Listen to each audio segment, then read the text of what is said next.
l'effort d'être excellent qui vient de moi? Ou bien est-ce que je suis complaisant? Ou bien est-ce que je suis nonchalant et à l'aise dans le résultat que je produis et dans le travail que je produis? Posez-vous ces questions-là. Je l'ai dit et je vais le répéter encore une fois. Celui qui est animé de l'esprit de l'excellence ne reste pas stagnant. Celui qui est animé de l'esprit de l'excellence ne regresse pas dans la vie. Celui qui est animé de l'esprit de l'excellence ne peut pas être bloqué. On pense en bien de la personne excellente. On pense à faire du bien, à promouvoir, à propulser la carrière d'une personne qui est excellente. Êtes-vous une personne excellente? Si vous ne l'êtes pas encore, êtes-vous une personne à la poursuite de l'excellence? Ce sont les deux questions que vous devez vous poser. La sixième vérité que je voudrais vous partager concernant l'esprit de l'excellence, c'est que l'esprit de l'excellence, lorsqu'il vous anime, lorsqu'il vous caractérise, lorsqu'il s'exprime à travers vous, il vous donne un succès durable. Et ça, c'est très important. Plusieurs personnes, écoutez-moi bien, arrivent à atteindre le succès. Mais très peu de gens arrivent à atteindre un succès durable. La plupart des gens montent aujourd'hui et descendent demain. Ils sont élevés aujourd'hui et rabaissés demain. Ils font un succès où ils atteignent un succès qui est comme un feu de paille, qui s'allume et qui brûle rapidement et qui s'éteint presque aussi rapidement qu'il s'est allumé. Ce n'est pas ce que Dieu souhaite pour nous. Ce n'est pas la volonté de Dieu pour nous, ses enfants, pour nous les chrétiens. Dieu veut non seulement que nous puissions atteindre le succès, que nous puissions réussir, mais il voudrait aussi que notre réussite soit durable. Et j'insiste sur le terme durable. Pas seulement sur la réussite, mais une réussite qui dure à travers le temps, à travers les générations. Lorsque vous lisez l'histoire de Daniel, vous verrez que l'esprit d'excellence lui a donné un succès durable. Daniel a occupé de hautes fonctions sous 3 différents régimes, c'est-à-dire 3 différents rois ont régné sur Babylone. Et à chaque fois, Daniel était élevé par ces rois-là. À chaque fois, ces rois le prenaient pour être à leur côté.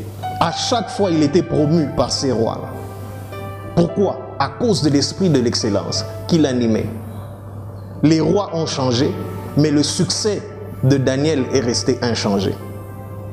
Le leadership a changé, mais le succès de Daniel est resté inchangé. Les gens qui se plaignent en disant « Si je n'avance pas, c'est parce que mon nouveau patron n'est pas un homme bon ». Ça, ce n'est pas une bonne excuse. Les rois sous lesquels Daniel avait servi n'étaient pas des rois chrétiens. Pour la plupart, ils ne connaissaient pas Dieu. Ils ne servaient pas Dieu. C'était des animistes, c'était des idolâtres. Pour la plupart. Mais l'esprit de l'excellence que Dieu avait mis en Daniel, devant un roi qui ne le craignait pas, a réussi à distinguer Daniel. J'entends certains chrétiens se plaindre en disant « Notre problème, c'est parce que je suis chrétien et mon patron est occultiste. Mon problème, c'est parce que moi, je prie et mon patron va dans les loges. Il est dans telle ou telle autre secte. » Les rois sous lesquels Daniel avait servi, les mêmes rois qu'il avait promus, c'était des rois que je peux appeler aujourd'hui, si vous me permettez, des occultistes aussi. Des rois qui ne connaissaient pas le Seigneur, qui pour la plupart n'adoraient pas le Seigneur. Ils ne reconnaissaient pas l'existence de Dieu. Ils avaient plusieurs dieux. Mais l'esprit de l'excellence, malgré le fait qu'ils ne croyaient pas au Dieu de Daniel, l'esprit de l'excellence a réussi à élever Daniel et à le distinguer. Et j'aimerais dire à quelqu'un, tout ce dont vous avez besoin, dans la boîte où vous travaillez, dans la compagnie où vous travaillez, c'est d'être animé par l'esprit de l'excellence. Si vous êtes animé par l'esprit de l'excellence, peu importe la croyance de votre supérieur, peu importe la croyance de vos patrons, peu importe les loges qu'ils fréquentent, l'esprit de l'excellence va faire que par la main de ces mêmes hommes qui sont occultistes selon vous, par la main de ces mêmes hommes, vous serez promu. Par la main de ces mêmes hommes, votre carrière va progresser, votre carrière va aller de l'avant. Où est la puissance de Dieu? Si un enfant de Dieu ne sait pas s'épanouir à cause des occultistes? Quelle est la vraie valeur du sang de Jésus et de ce salut que nous avons en Christ si un enfant de Dieu ne peut pas s'épanouir dans un environnement parce que tel ou tel autre dans cet environnement-là n'est pas chrétien ou ne croit pas au Seigneur? Je vous dis, comme sixième secret ou sixième point, c'est que l'esprit d'excellence vous donne un succès durable. Ce ne sera pas d'un court temps, mais votre succès sera durable. Il va s'étendre sur une longue période de temps. Il va aller de génération en génération. Vous aurez le genre de succès qui se transmet à la génération suivante. Le genre de succès dont vos enfants vont bénéficier. Le genre de succès dont les enfants de vos enfants, jusqu'à la 4e et même à la 5e génération, vont bénéficier à cause de l'esprit de l'excellence qui est en vous. Le 7e point concernant l'esprit de l'excellence, c'est que, comme nous l'avions dit au début, l'excellence n'est pas quelque chose d'inné, c'est quelque chose qui s'apprend. Mais dans le 7e point, je viens ajouter ceci. L'excellence s'apprend par les fréquentations que vous avez, par les relations que vous entretenez. Il s'apprend dans votre entourage. C'est-à-dire, une personne qui veut atteindre l'excellence va devoir veiller à ses fréquentations. Elle va devoir veiller à son entourage. De qui êtes-vous entouré? C'est la question que je vous pose. Vous dites que vous aspirez à l'excellence. Vous dites que vous voulez devenir excellent dans ce que vous faites.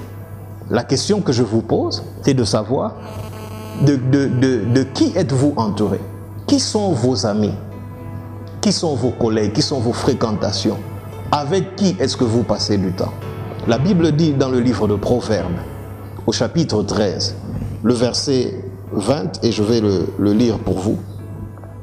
Il dit ceci: celui qui fréquente les sages devient sage, mais celui qui se plaît avec les insensés s'en trouve mal. Celui qui fréquente les sages devient sage. Ce qu'on fréquente détermine ce qu'on devient. Vos fréquentations déterminent ce que vous allez devenir. Celui qui fréquente les sages devient sage. Je suis tenté de dire, si vous me le permettez ici, celui qui fréquente les hommes excellents devient excellent. Nos fréquentations déterminent ce que nous allons devenir. Vous voulez devenir excellent dans votre travail? Entourez-vous d'hommes excellents. Entourez-vous de femmes excellentes.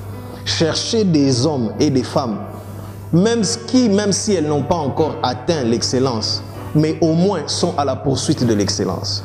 Associez-vous, entourez-vous des gens qui ont soit atteint ce que vous êtes en train de poursuivre, ou sont à la poursuite des mêmes choses que vous êtes en train de poursuivre. La raison pour laquelle beaucoup de gens échouent dans la vie, c'est tout simplement à cause des gens dont elles s'entourent. Qui sont les gens dont vous vous entourez? Est-ce que ce sont des gens qui ont accompli les mêmes choses que vous voulez accomplir? Sinon, alors vous avez signé un contrat pour l'échec. Lorsque vous entourez des gens qui ne vont pas dans la même direction que vous, qui n'ont pas accompli les choses que vous désirez accomplir, ils vont dans un sens opposé que le vôtre, mais vous vous associez à eux, vous avez signé un contrat pour l'échec. Et non seulement que vous devez vous associer avec des gens qui ont accompli ce que vous désirez accomplir, mais vous devrez aussi vous associer à des gens qui poursuivent les mêmes choses que vous poursuivez. Vous poursuivez l'excellence, recherchez des gens qui poursuivent l'excellence. Leurs expériences ou vos expériences communes peuvent devenir une plateforme pour des encouragements. Parce que comme je l'ai dit au début, atteindre l'excellence n'est pas quelque chose de facile. Ça va vous demander de payer plusieurs prix. C'est quelque chose de laborieux et de difficile, mais quelque chose de possible. Alors vous devrez avoir une plateforme pour obtenir des encouragements. Un endroit où vous puisez du courage lorsque vous vous sentez presque découragé, lorsque vous êtes sur le point d'abandonner. Et ces personnes-là qui pourront vous produire et vous donner le courage dont vous avez besoin, ce sont justement les mêmes personnes qui poursuivent les mêmes choses que vous. Parce qu'ils traversent les mêmes phases que vous traversez. Ils connaissent les mêmes difficultés que vous connaissez. Ils savent donc vous encourager lorsque vous vous sentez découragé.